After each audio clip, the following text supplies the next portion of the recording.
Bienvenue à tous et à toutes dans ce 7e webinaire maintenant, organisé donc par l'EPA dans le cadre du Youth Museum Forum. Le sujet d'aujourd'hui est très important à nos yeux parce que finalement c'était un peu un des objectifs de ce projet, de définir à quoi devrait ressembler le nouveau musée africain. Et c'est justement le thème de ce mois-ci qui a été discuté donc dans le forum de discussion, le nouveau musée africain. Donc, j'ai le plaisir d'accueillir Zuhura, qui sera la modératrice aujourd'hui, et nos deux panélistes qui ont accepté d'être présents parmi nous aujourd'hui, donc Madame Betty Karanja et le professeur Ibio Nzeza. Donc, je vais déjà présenter la parole à Zuhura. Zuhura, please, you have the floor. You can start with the moderation. Thank you. Thank you so much, Alisa, for the brief introduction. My name is Zuhura from the University of Dar es Salaam, Tanzania, and today I will be taking you through about a brief introduction on what we have been discussed for the month of April concerning the topic of a new African museum model. So starting with an introduction, as we know that there are this ongoing discussion regarding the museum, particularly African museum. So today we have seen that in African museum, most professionals and audience, they have still question about the African museum model and what often come to our mind or what perspective we have regarding these museums in the end comes to rely in the so-called decolonizations. So decolonizing our museums on one way or another will help to restructure again our museums and make them to be innovative and inclusive. So the future of the museums will therefore be decolonize the museums. It will be connected with the local community through participatory and collaborative projects.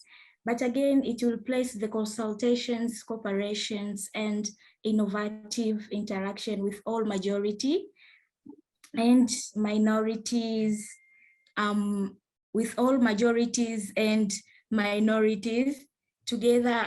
But again, museums are now expected to take on and expand and involve different roles regarding communities hub and pulsating rejuvenators as the transition toward becoming a museums of the future.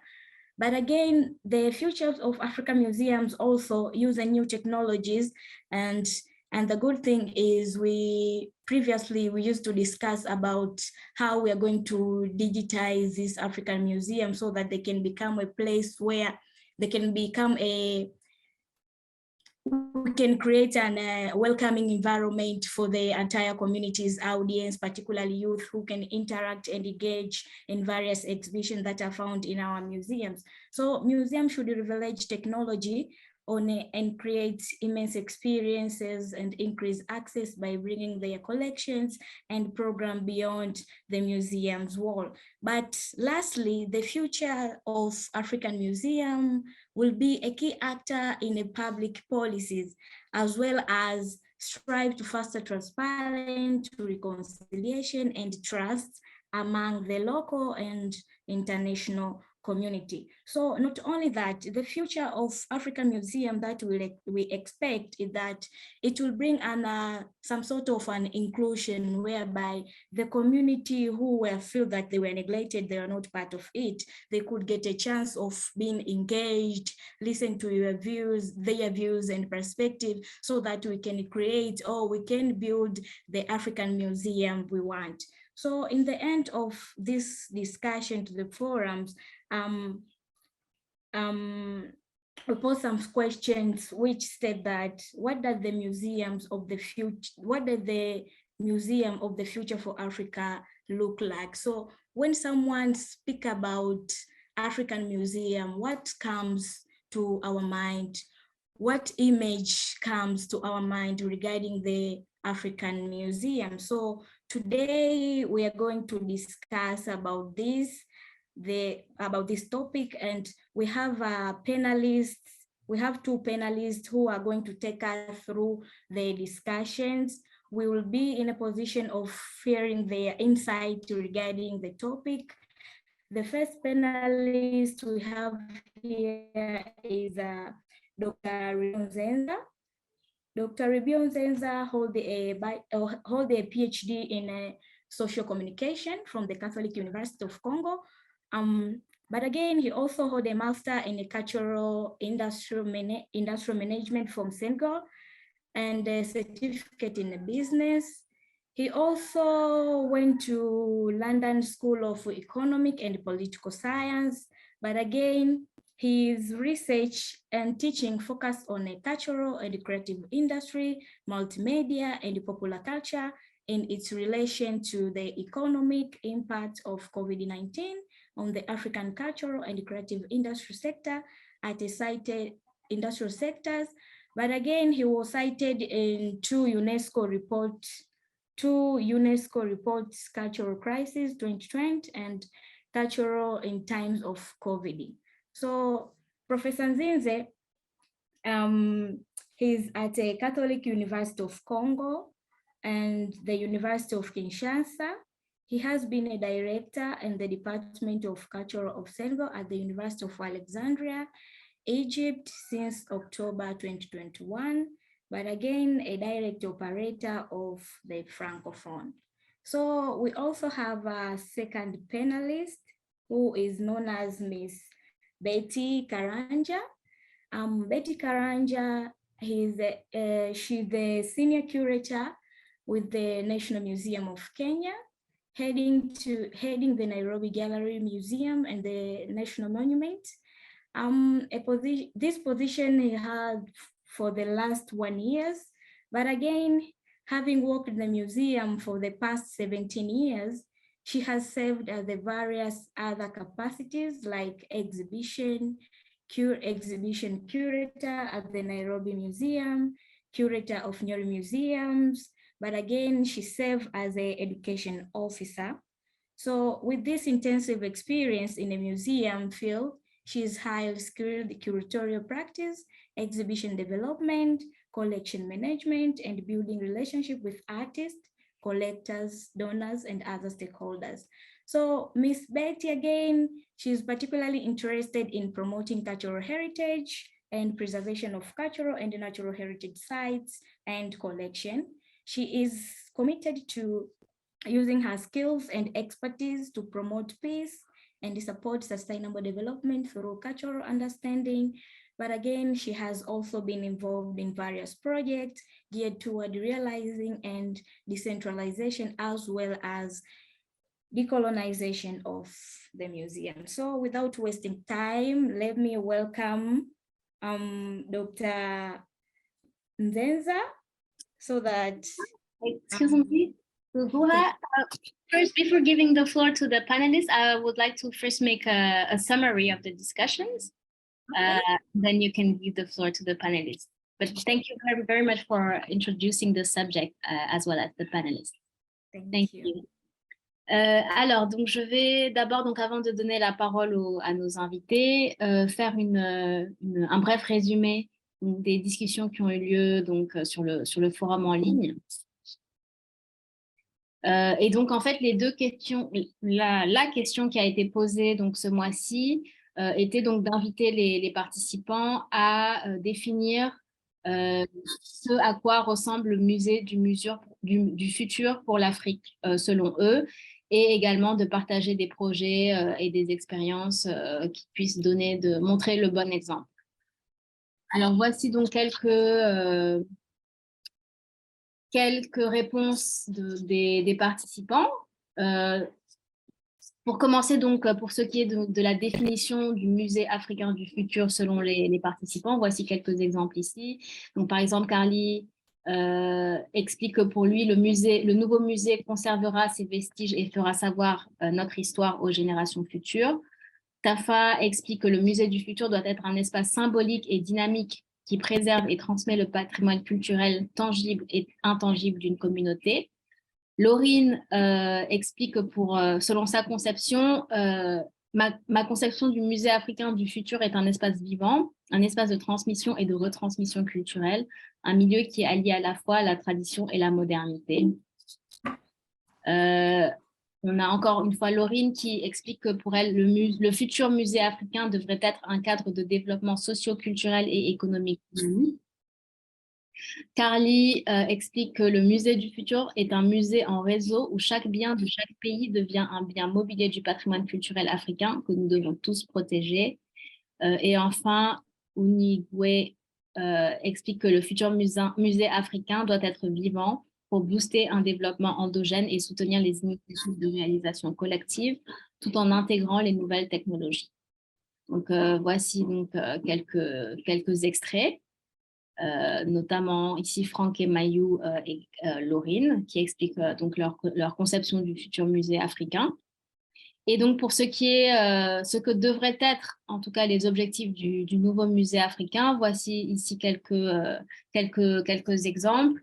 Donc, pour l'ensemble des participants, un des objectifs doit être de se reconnecter et de se réapproprier son histoire, de la transmettre et de la vulgariser, de rendre visibles les riches diversités de l'Afrique, de décoloniser les musées, favoriser la restitution des biens culturels, rendre les musées africains accessibles à tous, utiliser les nouvelles technologies, valoriser la créativité artistique contemporaine, favoriser un développement local inclusif et équilibré, célébrer et partager des savoirs traditionnels des communautés locales, sortir les œuvres de la prison des vitrines et communiquer avec et autour de ces œuvres, donner le véritable sens des objets tout en préservant leur bonne conservation, questionner et inviter les différents acteurs à se questionner sur les œuvres et sécuriser les collections.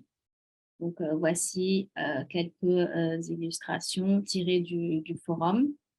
Il a également été mentionné le fait de faire attention à ne pas s'enfermer dans le passé au détriment des problématiques d'actualité, des nouveaux types de patrimoine et de modes de valorisation.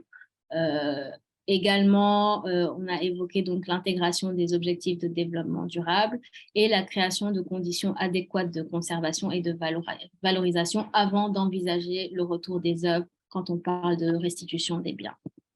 Donc, voici ici un extrait. Et par rapport aux exemples qui ont été partagés, il y a donc les programmes d'études auxquels un des participants a eu la chance de participer, donc le Museum for Future Africa et un autre programme qui s'appelait Talking Objects. Ce même participant a également partagé donc, son projet de création d'un musée mémorial du Wallo. Une des participantes a également évoqué le festival patrimonial de danse et musique patrimoniale organisé par le ministère de la Culture du Cameroun en 2020.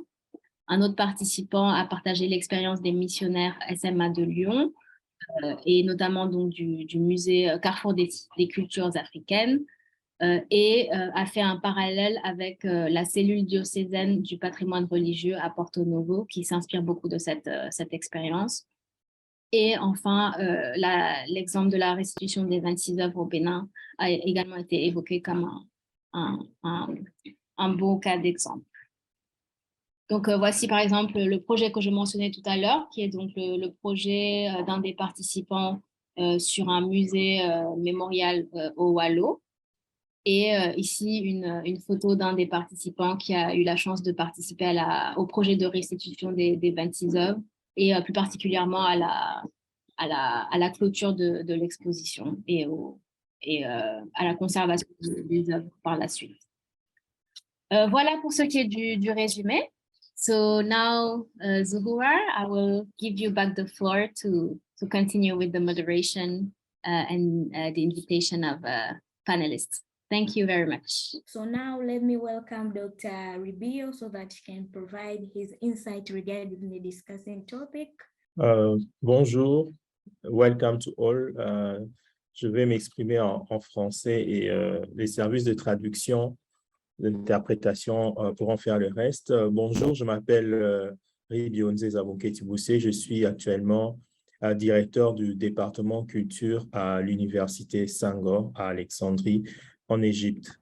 Je vais essayer de partager avec vous ma réflexion au sujet du nouveau musée africain. Donc, je vais commencer par, je pense, partager mon écran pour la présentation.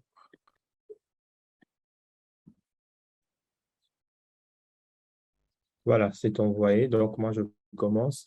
Donc, ma réflexion, c'est autour du thème le nouveau musée africain, le thème qui nous est soumis aujourd'hui.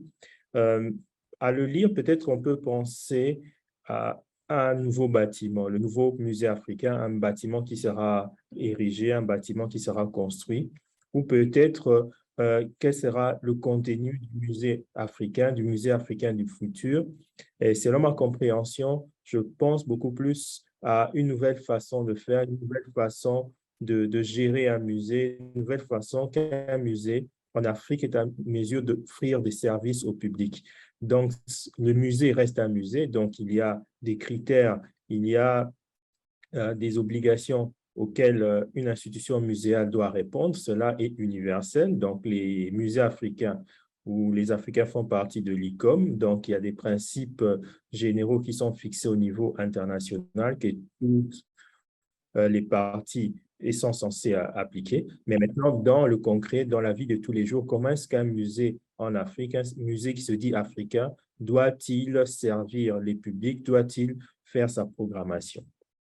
Donc, c'est cela un peu ma conception du sujet.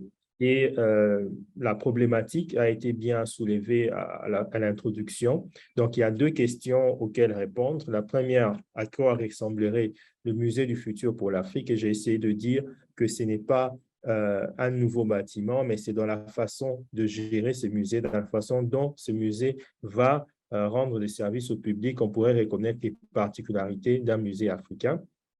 Et en seconde position, présenter quelques idées, quelques initiatives, quelques projets actuels sur le terrain qui pourraient répondre quelque part à cette nouvelle façon de faire d'un musée qui se dit africain. Donc, je vais commencer ma réflexion en prenant pour point de départ la rencontre de l'ICOM qui a eu lieu en 1991 au Ghana, au Bénin, au Togo, qui avait pour thème « Quel musée pour l'Afrique ?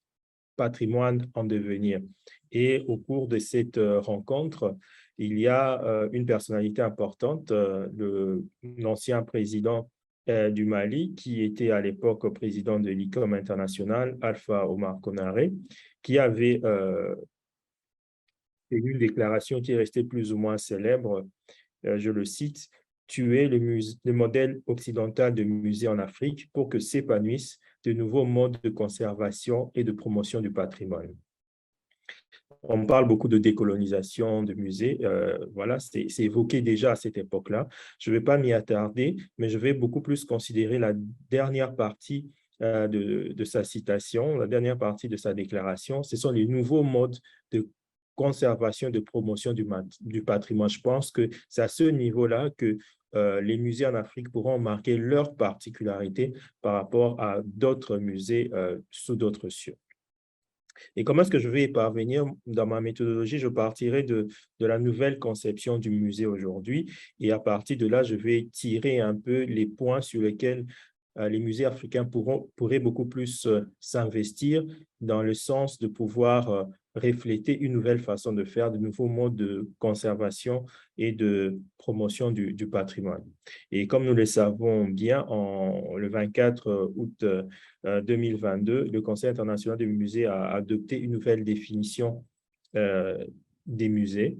Et cette définition, page suivante, diapositive suivante. Oui, voilà. Et cette définition, elle est longue. Hein, donc, c'est un musée, c'est une institution permanente à but non lucratif et au service de la société qui se consacre à la recherche, la collecte, la conservation, l'interprétation et l'exposition du patrimoine matériel et immatériel. Il est ouvert au public, accessible et inclusif. Il encourage la diversité et la durabilité. Les musées opèrent et communiquent de manière éthique et professionnelle avec la participation des diverses communautés, ils offrent à leur public des expériences variées d'éducation, de divertissement, de réflexion et de partage de connaissances. Et j'ai mis en gras les points essentiels qui, à mon avis, pourraient attirer l'attention des musées africains. Donc, les musées africains doivent être vraiment au service de la société. Ils doivent davantage accorder de l'importance au patrimoine culturel immatériel et pas que. En troisième position, vraiment impliquer les communautés, ce qui n'est pas suffisamment fait à l'heure actuelle. Et en dernière position, offrir des expériences d'éducation et aussi de divertissement, parce qu'on peut apprendre, on peut transmettre le patrimoine à travers des expériences de divertissement. À la diapositive suivante, là, nous allons voir déjà deux points qui sont pour moi des nouvelles voies exploitées par des musées africains selon une nouvelle dynamique. On pourrait dire des musées africains, mais dans la nouvelle dynamique. C'est aussi une autre façon de comprendre les nouveaux musées africains. Donc, les nouvelles voies, ça serait être au service de la société et faire participer diverses communautés. Et je réponds déjà à la question, à la deuxième question posée, celle concernant des projets ou des initiatives qui entrent dans ce schéma-là, de nouvelles façons de conserver et de promouvoir le patrimoine culturel africain. Pour moi, il s'agit de démocratiser la notion de musée. En général, les musées appartiennent à l'État, donc ce sont des services publics, mais il faudrait davantage encourager la création des musées communautaires, qu'on appellerait communautaires, qui appartiennent à des groupes, à des communautés. C'est de la même façon qu'on a, par exemple, des radios qui sont des radios de services publics qui appartiennent à l'État, en même temps qu'on a des radios communautaires qui appartiennent à des associations qui appartiennent à des communautés. Ça serait une façon de démocratiser quelque part la notion de musée, mais évidemment, comme les musées qui appartiennent à l'État sont des services publics et ont les ressources humaines, matérielles suffisantes, ces musées-là pourront superviser, pourront accompagner les musées communautaires. Et à cette occasion, ça sera à cette occasion, ça sera possible de pouvoir impliquer davantage des leaders communautaires. Et l'exemple que j'ai pris est celui de la case patrimoniale de Batoufam. Évidemment, il y a plusieurs cases patrimoniales. Et là, c'est un projet que mène la route de chefferie au Cameroun. Dans la diapositive suivante, je vais entrevoir une nouvelle voie. Sur la diapositive suivante, parmi toujours les nouvelles voies des exemples, il y a le projet du Grand Musée de l'Afrique qui fait partie des initiatives phares de l'agenda 2063 de l'Union africaine. Il y a 14 projets phares, c'est parmi l'un des deux projets. Et ce qui est intéressant là-bas, et comme nouvelle voie, c'est la promotion du patrimoine matériel et immatériel et aussi du patrimoine naturel. Parce que dans le projet de ce grand musée de l'Afrique, il y a un département qui est prévu, c'est celui de la conservation de la nature. Donc, il sera question de pouvoir exposer aussi des échantillons de la faune et de la flore de l'Afrique. Et ce qui est intéressant, c'est que ça permet le dialogue entre le patrimoine culturel et le patrimoine naturel. En tout cas, généralement, dans nos musées, c'est uniquement le patrimoine culturel qui est mis en avant, mais faire cette ouverture vers le patrimoine naturel est intéressant dans la mesure où on encouragerait le dialogue entre la diversité culturelle et la biodiversité, et tout simplement la diversité dans l'ordre du naturel et dans l'ordre du biologique. Et aussi aujourd'hui, avec les questions climatiques, on évoque davantage la contribution de la culture à la préservation du climat, à la préservation de la nature et inversement aussi. Donc, c'est intéressant de montrer dans les musées comment est-ce que la culture permet de pouvoir conserver la nature, de pouvoir la maintenir, mais en même temps aussi comment est-ce que la nature favorise aussi certaines pratiques culturelles. Et là, il y a un concept intéressant que l'UNESCO utilise, que certains peut-être remettent en question, disons, hésitent un peu à promouvoir avec le terme indigène, mais c'est un Local Indigenous Knowledge System, donc les systèmes de connaissances que les populations, que les communautés qu'on peut appeler entre guillemets indigènes avaient l'habitude ou que ces communautés possèdent et qui peuvent être mises à contribution dans, par exemple, les efforts de lutte contre les changements climatiques. Et il y a une initiative intéressante, Climate Heritage Network, qui essaie de mettre vraiment ce lien entre le climat et la culture et de manière plus générale entre la nature et la culture qu'on ne devrait pas toujours séparer. Et dans la prochaine diapositive, nous voyons aussi l'emphase sur les expériences variées d'éducation et surtout des divertissements. Et là, ça serait vraiment un lien entre les musées et les industries de contenu, les industries culturelles et créatives. Et là, on voit par exemple un jeune créateur de contenu, de cinéma, d'animation. Ça serait l'occasion aussi que le musée qui promeut, qui transmet le patrimoine culturel immatériel, les contes, les façons de faire, les pratiques, les rituels, que cela puisse être capté et transformé en contenu de divertissement qui pourrait être exposé dans les musées ou que le musée pourrait permettre à ce que ça soit diffusé dans des lieux, dans des espaces extérieurs au musée, mais qui entrent dans le cadre de la politique, une nouvelle politique des publics des musées. Et cette option aurait comme avantage à la fois de contribuer à la valorisation et à la promotion du patrimoine culturel immatériel, mais en même temps d'être un potentiel de création d'emplois ou de promotion de l'entrepreneuriat auprès des jeunes, ces jeunes qui sont axés sur les technologies, qui produisent du contenu, qui pourraient trouver un marché intéressant.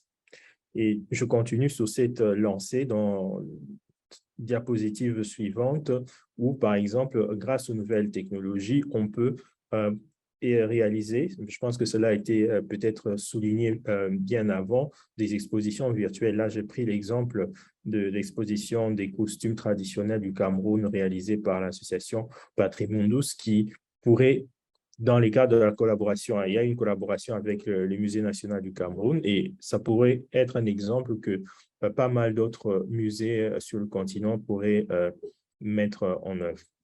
Et sur la diapositive suivante, toujours avec l'emploi ou le recours aux technologies nouvelles, ici, c'est une expérience menée par une association au Togo,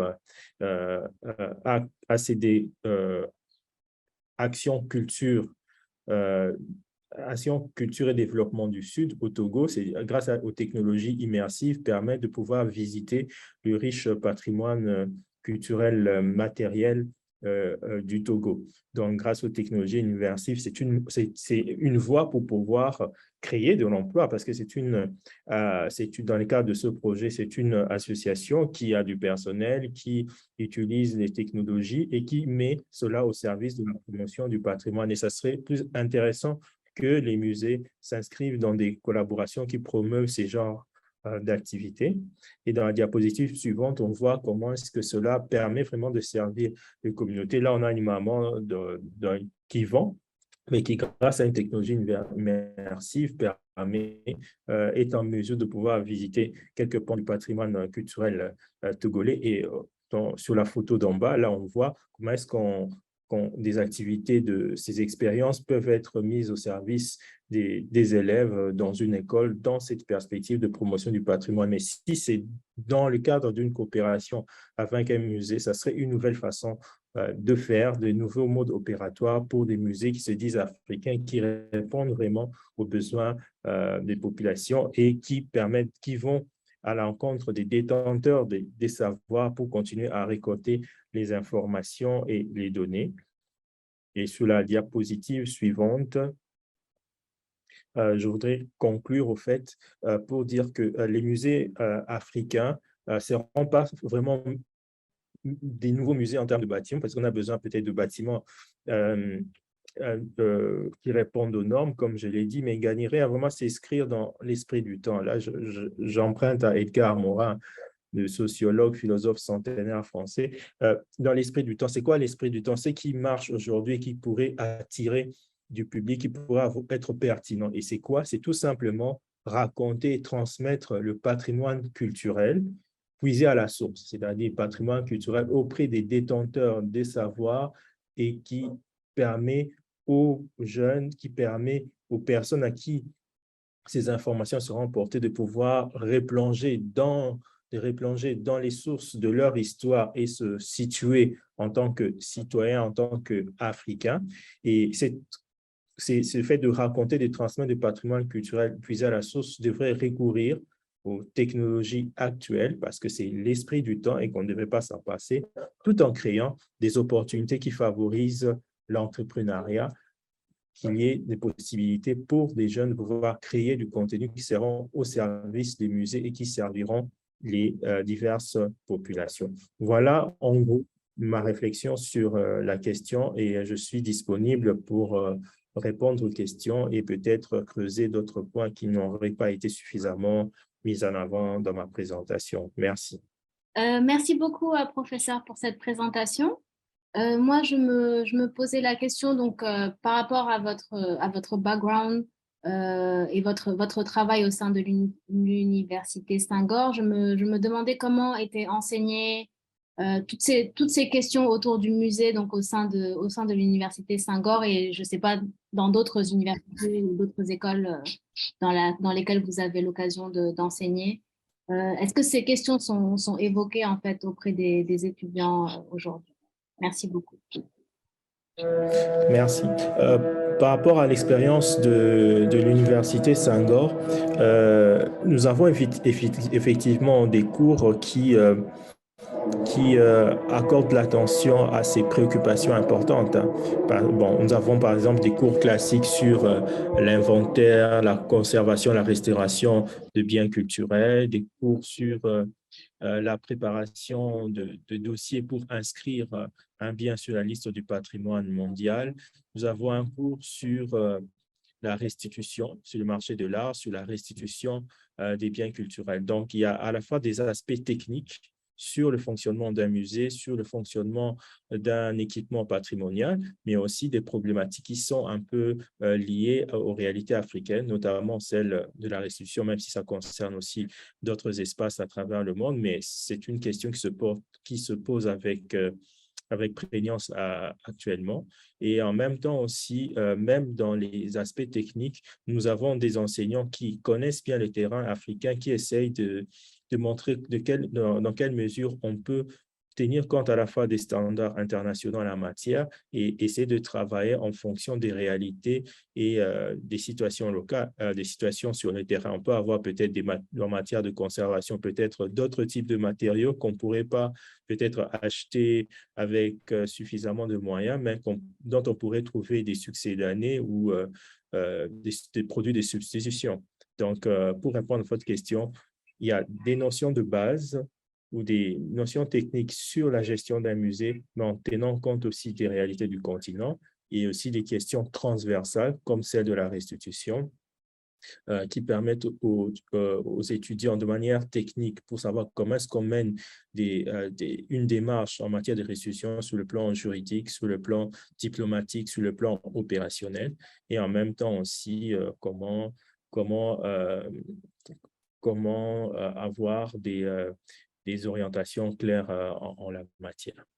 Dr. Zinze, you talk about the issues of new way of doing things in our museums, like approaches and methodologies. But again, you talk about African museum should serve its society. So in African museum, we all know that we have these government museums, but again, we also have these community museums. So the mode of operation of these two museums are quite different. And here we are discussing about how we are going to build a new model of African museum. So my question is based on the community museum. Do you think they have already met these criteria of having a new model of African museum, or do you think they were operated in African ways compared to this government museum? Bon, les musées communautaires, je pense que ont peut-être un peu moins d'expérience que les musées publics depuis leur existence, mais je pense qu'il y a cette collaboration-là, moi, je vois beaucoup plus une collaboration entre les musées étatiques et les musées communautaires qui appartiennent à des associations de communautés pour permettre que ces musées répondent quand même aux standards en la matière, parce que les musées publics ont beaucoup plus d'expérience, ont peut-être beaucoup plus de moyens et des ressources humaines qualifiées pour aider et accompagner les musées communautaires. Mais les musées communautaires ont leur importance dans la mesure où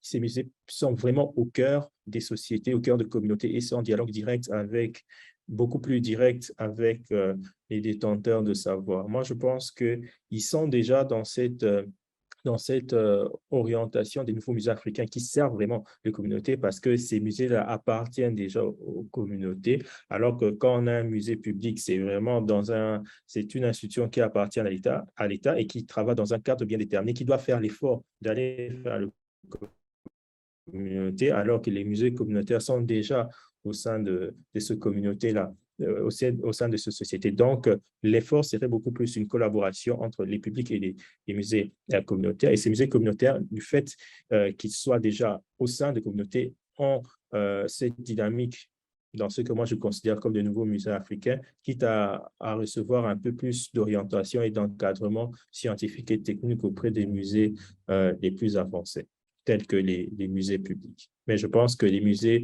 communautaires ont déjà beaucoup d'atouts pour s'inscrire dans la logique des nouveaux musées africains tels que nous le souhaitons. My name is Betty, like I was aptly introduced earlier. I am a senior curator with the National Museums of Kenya. I work currently working at the Nairobi Gallery, which is the home of what we call the Point Zero in my country, which is a space from which distances were measured from. And we also host the collections of the second Vice President of the Republic of Kenya. So you are all welcome to come visit us when you are in Nairobi. Let me share my screen and start off my presentation. And just to say that I'm really honored that you invited me today to share with you insights that I've picked along the way of what I think and probably where I feel the museums should be going and maybe could be going. Of course, we know some of our institutions are already moving in that direction. So I've named my my presentation Museums 2.0 because I assume that we are already in Museums 1.0. So we are moving on to the next. So, we want to take a peek into the future.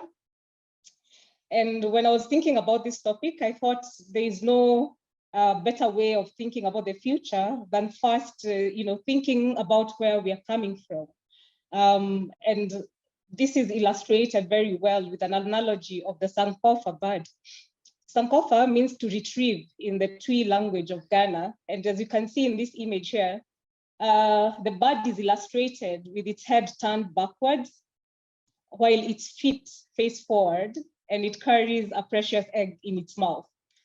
This symbolizes the ability to pick the best practices and carry those with you as you move forward, because then we do not want to, just move, into the future. There's no way we can move into the future without picking bits and pieces here and there of where we've been, what we've been doing, what we ascribe to as museums. So Dr. Nzenza has talked very well about what a museum is. So I'll just touch on that a bit and, ask ourselves, what is a museum anyway? To muse is to contemplate. So in itself, this definition then created spaces or helped to create spaces which are thought to be more of a scholarly nature and hence elitist. That means if you're not among the caliber of people who are expected to be in those spaces, a lot of people could not be in those spaces. Some places, the word museum, so the word museum itself has a classical origin. So it's either Greek, which means museon, from which then the seats of muses is derived, which then becomes a designated place or a philosophical institution or a place of contemplation. While in Latin, it's just, places it as a place of philosophical discussion. So in itself, this definition or this outlook of museums started to put off people. A lot of people were not able to access museums. A lot of people could not go into these spaces because then they were not thought to be of that caliber of people who could, access or go to or visit the spaces. Now, in Africa, when these colonial administrators came to Africa, they collected a lot of objects from our communities, and these things were thought to be objects of curiosities. And these are objects which they had never encountered before. And so in the end, then, the objects of curiosities from these collectors is what ended up in our museums. As you can see on my far left, we have what we call a cabinet of curiosity with a lot of animal heads at the top here, and a lot of cabinets and drawers with probably, insects pinned in there. Probably there are jars with formaldehyde holding a lot of other insects or creatures that these administrators had never seen before. So to them, these were objects of curiosities. But it should be noted that these were items, or these so-called objects of curiosities were, to those who made them, utilitarian. These were our clothes, they were our utensils, our implements, our totems, and so on. You can see on the right the objects that I've tried to place here. This is a headrest from the Turkana people. It's a very small stool that they carry around with them when, because they're pastoral, so they move around a lot. So they usually do not have very bulky, home appliances or home apparatus. So it's a stool that they either use to sit on, or when they're resting, they actually use it as a pillow and lie on. These two are fertility dolls, again from the north part of Kenya. We have what we call here a kigango, which is really a grave post from the coastal communities in Kenya, used to demarcate as places where, when people have passed on, the places where they are buried. So I will probably equate it to, say, a cross in the current setting. And down here we have a mask by the Tiriki people. It's a circumcision mask. So I can just imagine when these colonial administrators came and they came across such objects, how to them these objects were really curious and odd looking. Yet to us, there were things that we're using in our everyday today life. So museums were also thought to be very grand places. The buildings were grand buildings with grand hallways and archways. Like you can see here, just took a very old photo of the National Museums of Kenya in the before 2000, before the year 2000, and this is the current outlook of the same space. It was redone in the year 2005, between 2005 to 2007. So, I mean, you can just imagine how, you can just see the scale of it, and the grand hallways in the old museum and the same in the new museum. And this cuts across the whole of Africa. We had very big flamboyant spaces, like the National Museum of Cameroon. You can see just how big and flamboyant it is. The Iziko Museum in South Africa, the National Museum of Ethiopia. So, these buildings were so big and so grand that, you know, our people found it very hard to go into them, because then at that point in time, most of the government institutions were very prohibitive, you know. Going into an office, either you're going because you need to go pay a fine, or you're going, you know, for some reason which is not necessarily a very pleasant reason to make you want to go back there. So most of these then museums, because of this grandiosity and being compared to with government institutions, most of the local people, you know, opted to shun off of them. And, you know, so you found a space where our local, the uptake of museums was not so much by local people, but maybe by tourists or, you know, people coming from outside the country. So that is where we are coming from. So where does this then leave us now? I'd want to approach this in two ways, three ways actually. First, I want to look at the physical changes then that will happen or can happen or should happen to ensure that we are moving in the correct direction as we're moving into the future. So I'll look at the physical changes, the financial changes that may occur or that we may see as we continue moving on into the future, and the ideological changes that may happen. So the first thing that I feel like, and I know Professor Dr. Nzeza talked about moving from buildings to approaches, and I totally agree with that. But this is something that we are apt to see in the near future.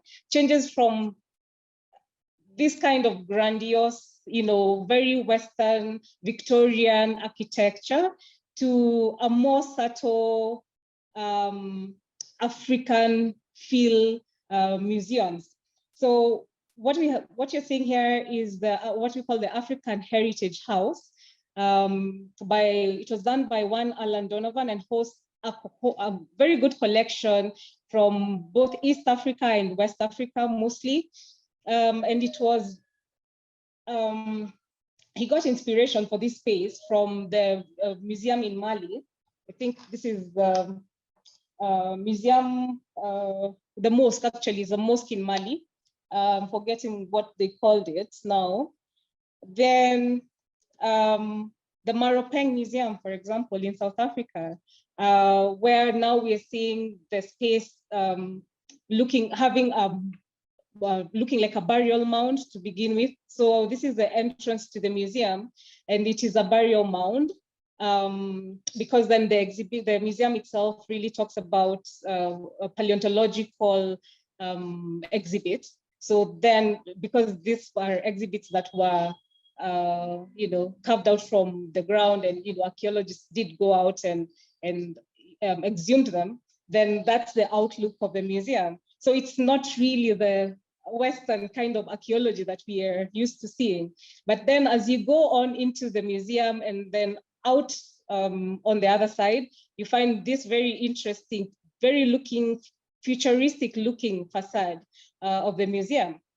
Meaning that then, you know, we are coming from this space where, you know, this is our place, this is our space, this is where we are, but we have aspirations to go into the future, to go into spaces of, say, in parentheses, modernity, right?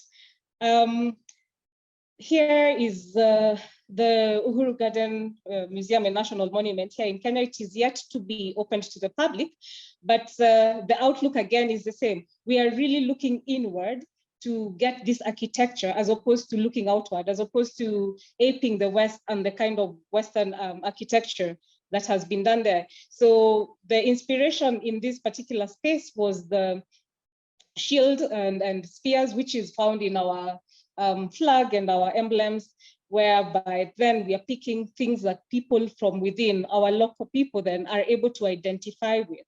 So I would imagine someone then seeing such a structure would probably feel, you know, find it easier to come into this space, because then this is something that they are used to. They are, you know, they live here, you know. I'm sure there are many more museums out there, probably some with very with round conical structures, portraying the traditional houses that we have. So that's the direction that I feel like we're going, especially when it comes to the physical infrastructure. Now, the other thing is, of course, then when we're talking about physical infrastructure, is that we're going to see spaces that then are going to be more accommodating, especially to maybe even people with disability. They're going to be able to come into our spaces more easily, because then, of course, when we talk about spaces not being able to accommodate everybody, some of the people who then are not accommodated very well include people who live with disabilities. So then we're going to see spaces which are maybe have more tactile exhibits, braille text, and even probably recordings to allow then everybody to be fully immersed in these spaces. And now when we're talking about museums being places where we can muse and sit and contemplate, that's the traditional outlook of the museums. But then does it mean that that is going to totally end, and then we get very vibrant places or spaces where we have a lot of young people coming in and enjoying themselves? I highly doubt that. I feel like we will probably have a hybrid of the same, whereby some of the spaces will be able to chill out, to muse very well, and contemplate on the exhibits that we find there, while in another corner of the same museum, we accommodate then the young and vibrant visitors to the museum, where then they are able to express themselves in whichever ways they want to express themselves. So then the museum will have to adapt itself very well into hybrid places. The other thing physically that we are going to see is museums moving from just national museums into community museums, which means then that we have to have a lot of stakeholder engagement, talk to people, bring out most of what we have in our museums into those community museums, so that then people in those spaces are engaged, and they're able to see at a very close, from a very close perspective, the cultural heritage of the spaces. And I must say that at least in the Constitution 2010 in Kenya, in the new dispensation of the Constitution in Kenya, we have devolution of museums, which should go on, which means then that at least every county in the country has to have a museum, which means then most of the collections that we have in the National Museum will be cascaded downwards to those museums, which to make the spaces very relevant and make sense. And so we are going to see a proliferation of these community museums, and this also comes in and goes very well hand in hand with stakeholder engagement. A lot of stakeholder engagement has to be heard. We have to talk to all those people who are around us in terms of space, who live near museums or who patronize museums, so that then we get their perspectives, because now museums are moving from a space where the curator is a person who knows it all to a space where we are bringing in dialogue. We are asking these people, what do you want to see out there? What do you want your museum to talk to you about? And that's why such forums are very important, because then we are able to garner all this information and move forward as we try to model ourselves into the best fit for our people. Of course, the digital footprints will be felt very much in the future. It has started already being felt. So in Kenya, we've done this, what we call the Google Arts and Culture, where we've placed a lot of objects from our stores into that digital space, where then anyone from the comfort of their home, from abroad, from wherever they are, they could just go onto that space and be able to see the collections that the National Museums of Kenya has. So we are going to see a lot of audio, augmented reality, virtual reality, use of QR coding, which then enlivens the exhibitions, and also makes it interesting and captures the imagination of the youth, who are part of the audience that really museums are struggling to capture. So this is part of some of the ways that capturing that particular audience is going to happen. Probably also simulations of the exhibits and the exhibitions that we have, just so we have a very interactive space and not a static space, you know, so that then the audiences that come can feel a change in the space or a liveliness in the space, as opposed to that old drab feeling of, you know, we are going to this space where you almost are not supposed to talk, where you almost cannot, you know, you cannot find children running around. So we are moving from that to this space where you can have a lot of discourse, you can have, you know, a lot of interactivity, which then is going to bring on a lot of, you know, our patrons and new audiences into these spaces. We are also seeing a change in terms of use of space, where traditionally museum spaces were only for display of exhibits. And like I said earlier, very quiet spaces where you go to muse and contemplate, you know, but now we are finding a lot of shows going on in the museum grounds. We're finding, you know, people doing book launches inside museums. We are seeing a lot of weddings and concerts and film shows, you know, going on in these spaces. So a lot of change is going to be seen in this area, where the use of space then becomes a bit more fluid and not as static as it was before, as we experienced before. The second thing is financially, what I feel like these future models will change. Of course, a lot of more people are getting to understand more about museums. They are starting to, you know, we are finding we are getting a lot of people who are getting collectors, are becoming collectors, and, you know, getting used to museums and wanting to be part of museums. So I feel like in the future, especially in our setup, we might stop having to charge. Most museums have a cost where, you know, when you go in there, you have to pay. Whereas when you look at museums in the West, most of them are actually free, but you find a long queue of people, you know, wanting to go in there. So, you know, so I feel like probably we will stop charging, but then as we stop charging, because then we are getting a lot of you know, collectors and other people like that, we might get more, you know, philanthropists who will give them to these museums, so that, you know, because of course people, the museums will, as institutions, will need to continue running. So, you know, we get philanthropists to chip in and fund museums, whereas to the public, then they are able to access these spaces for free. So in that way, and in that sense, then more people would be able to access these spaces, because as it is right now, maybe even the little gate conservation fees that we charge will be prohibitive to some people. And in that sense, then it means that we are still cutting off a lot of people from coming into these spaces, right?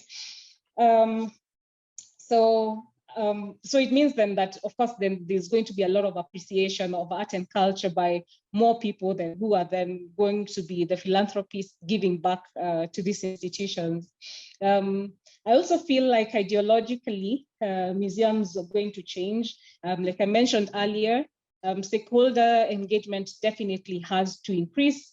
And of course, we are seeing a lot of this now. We are seeing a lot of teacher workshops going on in museums, so that then we see from that angle or from that perspective of the teacher, what resource or how can they use the museum as a resource to help them in their curriculum or in teaching. So this kind of stakeholder engagement is going to go on, and not just with teachers, but also with other stakeholders that the museum has. So it is evident, you know, that we do not know everything as curators or as museum specialists. So we'll need to integrate a diverse category and variety of partners in our processes, so that then we can make the museum a more engaging, and especially even for this younger demographic that we've been talking about, called the youth. So in conclusion, to me, an ideal museum of the future will be a space which fully and unequivocally captures the imagination of its audiences within the spaces that they interact with. The spaces will help raise questions, as they also act as a safe space for the audience to have the discourse. There will be spaces in which art will be given its rightful space and allowed to transform the communities and societies at large. Museums should then become living spaces, which is one of the ways to fully utilize the value of the objects therein. And by that, I mean, of course, when these objects of curiosity were picked by, or were collected by these colonial administrators, they were taken off of the context from which they were, created or used. So when we take these objects back to the community then will be able to use them as they are. For example, maybe we have a leadership fly whisk, So in a showcase, it's just a very dormant whisk that has been pinned in there. But in the community, then it's something that is in the hand of a leader, and you can see the leader based on the regalia that the leader is having, and even the use of that fly whisk. So then in that sense, that becomes living, the object has been given life as opposed to how it was in the showcase. So that is my submission of what I feel like and what I think that the Museum of the Future is going to be like. I thank you very much. Probably I give it back to you. A wonderful insight that you provide regarding the topic. So if anyone has a questions or want more clarifications, additions, welcome, Eda. Eda, please welcome. Okay, good afternoon. Good afternoon. We thank you for your great communication. When you talk about communities museum, according to you, is it necessary to create museum in a community or to help communities to create their museums? I want to know this nuance. Okay, if I got your question, Jimmy, you're asking if it's necessary to have community museums. So I feel like, and especially in my country, that's actually is more of a truth than not, because then it's already entrenched in our new dispensation of the Constitution. So museums are definitely going to go, to be devolved to the communities. And of course, then when these museums are devolved to the communities, the local government and then the National Museum, we have a mandate to assist those local communities to create good spaces, train them, have good culture, and also, I mean, as in when these objects go there, we'll, of course, in the end, provide the know-how, the manpower, to help them run those spaces until then they are able to stand on their feet. And also some of the museum staff are going to be devolved together with those museums. So then that means there's already a manpower that understands what needs to be done, or what can be done. So eventually, in the end, of course, government does have a space and a place in helping those communities set up their museums. And when those museums are set up, then also they become useful to those community members, because it becomes a source of income for them. If they are able to create performances, if they're able to bring in people to see their way of life, that becomes then an extra stream of income for that community. So it becomes really a win-win for everybody. We have people now able to visit those places, and you find that some of these places were, before that kind of devolution, places where not many people would go to. But now, because there's a resource there as a museum, then there's foot traffic going there. So in many ways, then it helps to open up those areas across the country. Thank you. So just a contribution in terms of the last question, and then I'll speak on the addition I wanted in terms of the community. So I remember when we were growing up and we went to primary school, like in Kenya, we have 43 tribes. We used to have 42, now we have 43. We used to learn about these tribes, but that's all the information I have, which is many moons ago. But so what community museums have done also is just open up their spaces for us to be able to learn about that in a different light, because as we know, as time moves by, we also forget. We are not able to remember, but for example, in addition to the ones that Betty gave, we also like have the Akamba Cultural Museum. So those are places that we are able to attend and to learn about their culture. And so looking at it as a future of African museums, where if, say, the 42 communities in the different places have museums that people can visit, then they can learn about each other's cultures and being able to understand where people are coming from, and just learning. As we said, it's a place to, it's moving from being a place of musing, but it's a good place to learn. So just talking about, we talked about financial, where we were saying that, you know, most, at least museums in Africa, do charge people to come in.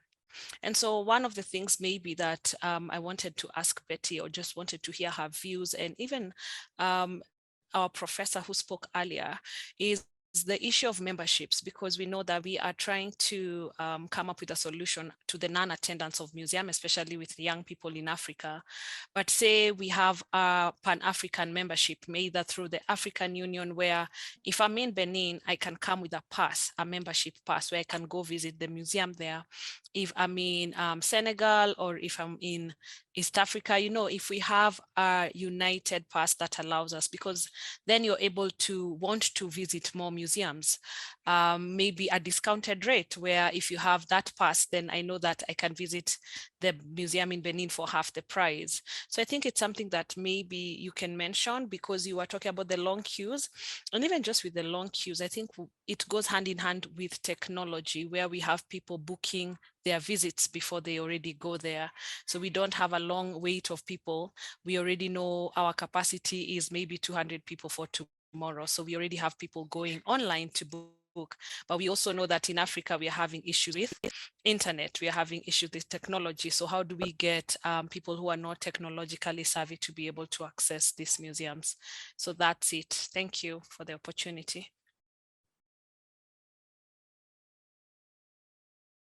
Okay, thank you so much, Njeri. Betty, would you like to add something?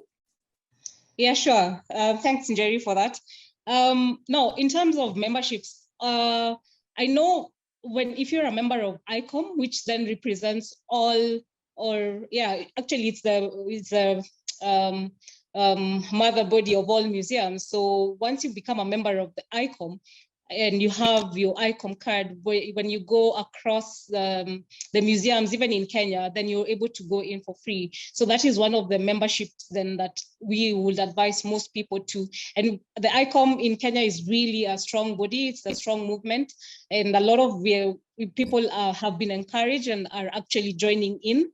So that is one way, you know, to then have a free pass to most museums. And I know a lot of people, when they know that they have to travel, is one of the things that they do is to get, you know, the ICOM membership. That allows you, that is the one way of allowing you to go into most museums. In Kenya, at least in my museum, there are two other bodies that you can be called Nature Kenya. And then we also have the Kenya Museum Society. So if you're a member of either of those two bodies, then you're also able to access the museums across the country. We are yet to get to a space where, other than the ICOM card, that you can have, you know, just Pan-African access to any other museum, not unless then you're going there for a workshop or any other thing that you've been invited to go there for. But just as a visitor coming from one African country to the other, we are yet to get to that level. But of course, I mean, that will be a good place to find ourselves one day. And I hope, being the people here and the people in this space, then we will be able to raise these issues and eventually get there. Actually, we've just started the Regional Alliance, African Regional Alliance of ICOM. We didn't have one. So, in ICOM, there are a lot of international, committees and then the regional alliances, but there was no regional alliance for Africa. So I'm happy to say here that we have just actually set the African Regional Alliance for ICOM. Then probably that's the body where, we'll use to see if we can get access to our museums across Africa. Thank you so much, Betty. I also have a question here. You speak about the issues of stakeholder engagement and my question will be based on a community engagement. Maybe can you tell us at what level community should be engaged to make sure that we build the new African museum we want? Thank you, Zuhura, for that. That's a very good question. When we talk about stakeholder engagement, you see, we are coming from a place where, if you remember in my presentation, I said we had collections and they were very static and they were just what they were. You could only go into a museum and see what was there and go home. But now we are getting to a place where we are bringing the community to the museum spaces. We are showing them what we have, or we go collect from them what they have, and then we engage them and ask them to, demonstrate, show us, what then those objects are, what they could be used for, and even to an extent where then we bring those communities to the museum spaces and have them demonstrate even to the public what the uses of the specific objects that we are talking about. But also in the sense that we, again, are not the know-it-alls. We do not know everything, I probably do not even, I'm Kikuyu myself, and probably do not know half of what, the Kikuyu objects in my museum would mean. So we have then that opportunity to go back to the community and bring them into these spaces and, engage with them to give more information, to even, teach our young ones, the younger generation, just so then that engagement is continuous. It's not a one, you start and then it ends. So it's a continuous engagement. And also when we are thinking, so through the processes of museums and museology, the processes of, right from the beginning, when we are starting to conceptualize, for example, an exhibition. So, we always assume that we know, this showcase should stay here and this is the object that should go in there. But if we involve the community, if we involve our stakeholders, then they're able to, bring a different approach. So they're coming from the point of view where they are the consumers of this exhibition. They are the consumers of the information that we are going to put in these spaces. So then they have, a new approach into how, the exhibitions or the outlook of the exhibitions should look like. So then that makes it more enriching, and it means that then we are speaking to what the community wants. So then there's more buy-in from our locals, from our stakeholders, and from, our patrons. So of community engagement then for us, or going into the future, is a space where we involve them right from the word get-go. When we start thinking through our processes, they are there with us. When we are implementing, they are there with us. Yeah. Wow, thank you so much. We also have a question here in the chat from Raphael. He asked that how to improve people's interest toward the museum. Can you respond to that? Oh, wow, okay. Now, that's a very interesting question as well. How to improve interest? Some of these things are really very innate. it comes first from the individual themselves. How inclined are they to come to our spaces? But so then the challenge to us is what can we do to, to pull them closer? So then it speaks to knowing our audiences, knowing the different categories of people who would come to our museums, and then creating events, programs, exhibitions that would speak to those people. So say we are talking about the youth, how have we in our spaces created exhibitions that would make them come and enjoy being in those spaces, So those are the questions that we need to ask ourselves when we are thinking about attracting people into our spaces. Just knowing who our audiences are and knowing how, what would attract them to these spaces. And especially like now, there's this whole culture of going to the mall, where you see these young people going to the malls and taking photographs. Can we have then Instagrammable spaces within our museums, so then these young people can come into these spaces, find their Instagrammable spaces, and while they're taking their photos, they're learning about Mekatilili Wamenza, or the first president of the republic, or whatever else it is that we are trying to also let them learn while they're in that space.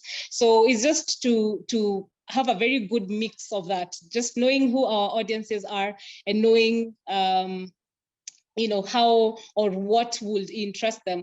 For the older generation, I would probably think they would be looking for a more contemplative, more quiet space. So are we able to do that? Have we done that? There's a certain age group there probably who would be going out for dates, and can they come to the museum for a date? Is there a restaurant nearby whereby after they've gone into the gallery, they're able to go into that space and have their tete-a-tete as they eat and as they contemplate from what they've just seen in the museum? So it's just trying to bring ourselves in this space where we are very keen on who our audiences are and attuned to their needs, so that then we are able to provide for those, and in that way then we are able to attract the different people into these spaces. Wow, thank you so much, Betty. Since we are approaching to the end of our discussion, if anyone has a questions, maybe need some clarifications, additions, you are welcome. And if not, I would like to Zuhura, say yes. Can we kindly have Professor react to Betty's presentation, just to tell us, his thoughts on it? Yes. Okay, Professor. Professor Ribio, are you in? Yes, I am. You are welcome to respond to Betty's presentation. Merci beaucoup pour la parole. Je suis heureux que nos présentations soient complémentaires. Au fait, bien que Betty ait insisté sur d'autres points, mais elle est revenue sur l'aspect architectural. Donc, les musées du futur en Afrique doivent avoir aussi une architecture différente, ce qui est important.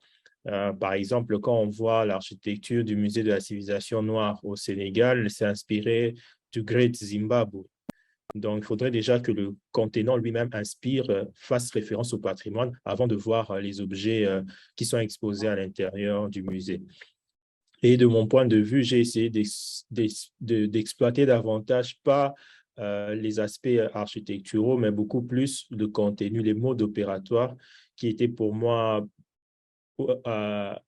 capital, dans la mesure où les bâtiments, on peut ne pas avoir pour le moment, en certains pays, les moyens de pouvoir bâtir, de pouvoir construire des infrastructures, mais au moins avec les bâtiments qui sont là, si on change déjà la façon de faire, le nouveau mode opératoire de promotion, de valorisation, de conservation du patrimoine, on peut déjà faire un pas avant que les bâtiments ne suivent. Et aussi sur le point concernant les publics, je suis d'accord, on devra vraiment trouver d'autres activités qui puissent faire du musée un lieu de vie, un lieu de communauté, un lieu de partage avec plusieurs activités. J'en ai parlé aussi, divertissement, mais tout cela en ramenant toujours au patrimoine. Donc, s'il y a un restaurant dans un musée, quelle sera la musique qui sera jouée? On peut dire que la playlist ne sera constituée que, par exemple, des chansons de telle communauté, de telle période qui nous renvoient à notre patrimoine. Et les vers, les sous-plats qu'on aura, est-ce que les dessins, ça sera des dessins des Kuba, des dessins des Wé, des dessins des Soussous, ainsi de suite. Donc, tout ramène au patrimoine. Sinon, le danger serait que ça sera un second môle, rien que de divertissement, mais sans que cela ramène vraiment au patrimoine. Donc, on pourrait utiliser ça comme une voie détournée, mais pour toujours ramener au patrimoine. Donc, en définitive, les présentations étaient complémentaires et j'en suis fort heureux. Well, thank you very much, Professor, for your good insight regarding the topic. So we're approaching to an end of the discussions, and it was very, very powerful discussions. Thank you so much for both panelists and members of floor who are attending this meeting. And regarding to Betty's presentation, I'm impressed about the issues of museum structures, the traditional structure of the museums. It is very, very beautiful. And when we started earlier, I talk about when someone talk about the African museum, what comes to our mind? Which image comes to our mind? And what Betty present here is that it's the really image that I have myself in my head regarding the future of the museum. But again, I think museums should give their audience purpose. They should give them purpose in a way that they should be involved. They should be part and parcel of building this African museum we want. And I'm impressed about the technique which you use in Kenya to attract community, especially youth, to visit the museums. Like you say that even there are some people going to the museum for date, which it's something something very strange. Something very strange, but it's really powerful. It's really powerful. I'm impressed about that. So thank you very much. May I welcome Alisa, if you have something to add to conclude. Thank you very much, Zuhura, for your excellent moderation. Thank you as well to our panelists. Sorry for the great presentations, for sharing their views on the new African Museum. I also think it was very interesting to hear both of you, to have your view, and yes, both of you shared very interesting insights on what the new African Museum is looking like and what we also wish for it to look like in the future. So thank you very much again for all this. I think it's a great way to also summarize all the discussions that have been undergoing on the forum since the beginning of the project in October, because we have basically been discussing all this since the beginning. So thank you once again, and see you for our next topic next month. I will let Jerry conclude maybe, and see you soon. Thank you. All right, thank you so much, Alisa. And I'm sorry I joined in late. I had another commitment, but I'm so glad that I caught most of the conclusions from Professor and just to listen to Betty. And I think as we conclude, I think there's a lot that needs to be done, but mostly I feel like as Africans, it needs to start with our minds. Once we change how we view our perspective, once we change, we will start seeing it from an inside view. So thank you so much, as Alisa already said, for joining us. And we are looking forward to having you join us for the next month's topic, and even just joining us on the online platform as we continue this discussion on how we envision the new African Museum. So again, thank you, Zuhura, for a wonderful moderation. Thank you so much to our two guests, Professor Rubio and Betty. are very grateful to have you here sharing your insights and your knowledge and experience with us.